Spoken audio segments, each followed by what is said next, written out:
जय श्री राम दोस्तों। आप देख रहे हैं लेज़ी धून और मैं हूं आपका दोस्त विजय कुमार, एक नई कहानी के साथ। ये कहानी है बिहार का रहने वाला एक ऐसा लड़का जिसका नाम है अर्जुन। ये कहानी शुरू होती है 2021 में, जब उनके दादाजी ने उन्हें कहा था कि यदि तुम 12वीं को अच्छे से पास कर जाओगे, अच्छे मार्क्स के साथ पास करोगे, तो मैं तुम्हें एक नया फ़ोन भी दूंगा और पढ़ाई करने के लिए मैं तुम्हें घर से बाहर पटना भेजूंगा।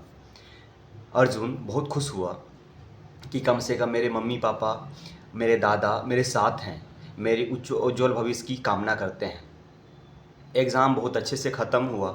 ख़त्म होने के बाद उनके दादाजी जो उनसे वादा किए थे, उसके अकॉर्डिंग किसी ऑनलाइन प्लेटफॉर्म से सेकेंड हैंड फ़ोन, जो फ़ोन रियलमी का था, उनको लेके दे दिया। फ़ोन अच्छा खासा था, कोई प्रॉब्लम नहीं, देखने में भी अच्छा, बिल्कुल नया। अब अर्जुन बहुत खुश था। कहते हैं कि फ़ोन किसी के हाथ में आए जो अभी तक फ़ोन नहीं चला रहा हो, उसके हाथ में आए तो उसके दिन और रात दोनों बदल जाती है। यहाँ से अर्जुन का भी दिन और रात दोनों बदलने वाला था। घर से अपने मम्मी पापा का आशीर्वाद लेके, अपने दादाजी की आशीर्वाद लेके वो पटना आ गए पढ़ने के लिए। वो एक दो दिन अपने दोस्त के पास रहे और कंकड़बाग के पास ही एक नया रूम लेके उसमें वो शिफ्ट हो गए। जो जिस स्कूल में, जिस किसी कोचिंग में पढ़ाई के लिए उन्होंने ज्वाइन लिया था, एडमिशन करवाया था, वहाँ पे उनके बहुत सारे दोस्त हो गए।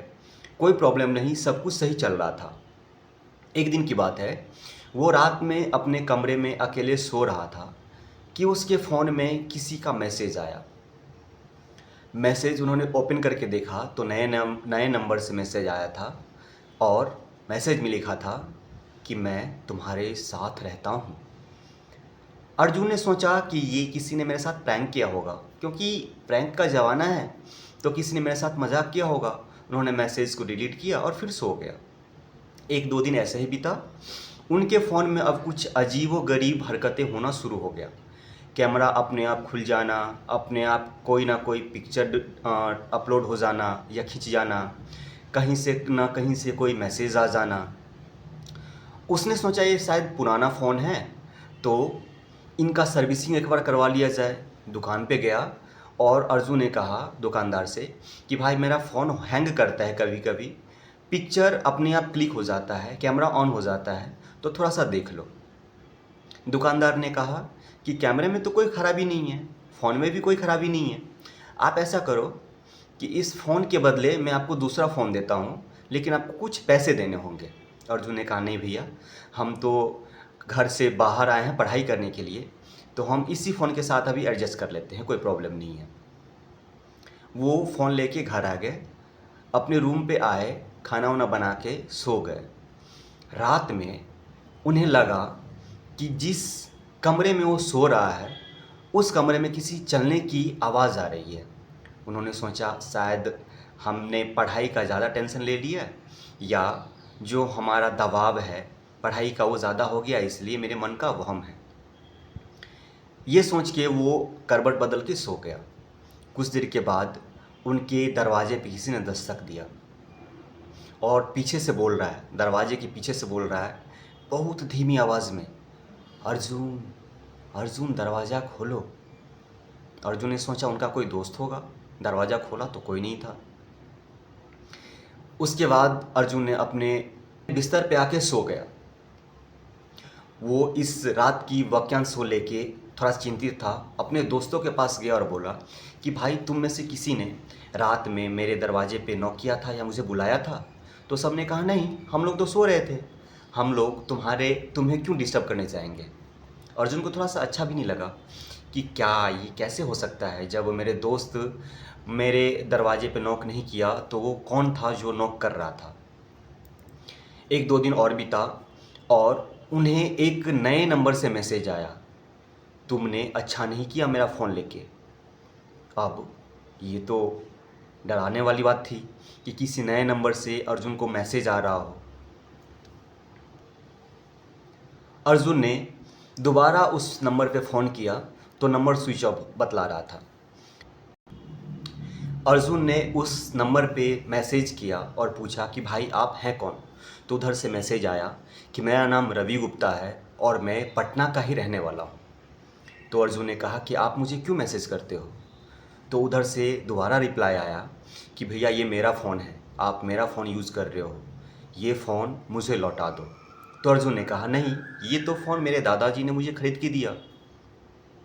तो उधर से जो रवि था वो कह रहा है कि नहीं, ये मेरा फ़ोन है जो कि आप यूज़ कर रहे हो, आप या तो मेरा फ़ोन रिटर्न कर दो, नहीं तो आप मारे जाओगे, आपकी मृत्यु हो जाएगी। अर्जुन डर गया और ये मोबाइल लेके सीधा पहुंचा पुलिस स्टेशन कि मेरे साथ एक नंबर से मैसेज आ रहा है और मुझे वो धमकी दे रहा है कि जो फ़ोन मैं यूज़ कर रहा हूँ वो उनका है, फ़ोन रिटर्न कर दो, नहीं तो मैं तुम्हें मार दूंगा या मृत्यु हो जाएगी। पुलिस ने जब उस मैसेज वाले नंबर की छानबीन करी तो पता चला सही में ये नंबर रवि का ही है, जो कि दानापुर का रहने वाला है। वो कहीं पे जा रहे थे ट्रेन से, तो पाँव फिसलने के कारण वो ट्रेन से नीचे गिर गए और उसकी मृत्यु हो गई। और जब उसकी मृत्यु हुई तो उसके पास वही फ़ोन था जो अभी अर्जुन यूज़ कर रहा था। और पता नहीं अर्जुन के पास वो फ़ोन कहाँ से आया, कैसे आया, ये अर्जुन को भी नहीं पता और पुलिस वालों को भी नहीं पता। अर्जुन ने वो फ़ोन लेके रूम पे आया, खाना पीना खाया और सो गया। कुछ देर के बाद उसके घर में आग लग गई। आग लगी, दरवाज़ा अंदर से बंद था। उनके दोस्त ने देखा कि अर्जुन के रूम से धुआं निकल रहा है। उन्होंने दरवाज़ा पीटा तो दरवाज़ा खोलते ही अर्जुन बाहर भागा। बाहर आके देखा तो उसके पूरे कमरे में आग फैला हुआ था। उनके दोस्तों ने मिलके और अर्जुन ने मिलके पूरे कमरे की आग बुझाई। बुझाने के बाद अर्जुन उस रात अपने कमरे में नहीं सो के अपने दोस्त के कमरे में जाके सो गया। सुबह हुआ तो जब अर्जुन अपने कमरे में देखा तो पूरे कमरे में वो फ़ोन नहीं था, जबकि अर्जुन ने उसे बहुत अच्छे से संभाल के अपने कमरे के आलमीरा में रखा था। आलमीरा पूरी तरीके से जला हुआ था, लेकिन जहाँ पे फ़ोन रखा हुआ था वो फ़ोन पूरी तरह से सुरक्षित था। मतलब कि कमरे से फ़ोन गायब है और आज भी जिस नंबर से अर्जुन यूज़ कर रहा था वो नंबर आज भी ऑन है। तो बच के रहिएगा। यदि आप भी ऑनलाइन किसी भी प्लेटफॉर्म से सेकेंड हैंड फ़ोन ख़रीदते हैं तो ये फ़ोन आपका इंतज़ार कर रहा है।